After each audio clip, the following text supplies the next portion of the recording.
The windmill derives from their use to mill grain. First windmills appeared in Europe during the 12th century in northwestern France and southern England. At their peak of popularity, some windmills were able to produce more than 1,500 megawatts of power, a level not reached again until 1988. That's an old day windmill. First time I saw a windmill was in Courage the Cowardly Dog. That show was scary as mess for a little kid like me. Still very interesting and I enjoyed watching it. Though it gave me nightmares for some good reason, because it was scary. My windmill, offset in baggage, it was turned this way, the windmill part, but I had mine turned this way. For some reason, I don't know why. I guess I'm bad at reading instructions.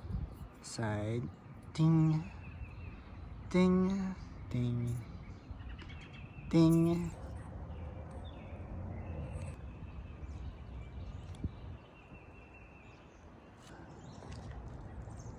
This is probably gonna mess with your screens.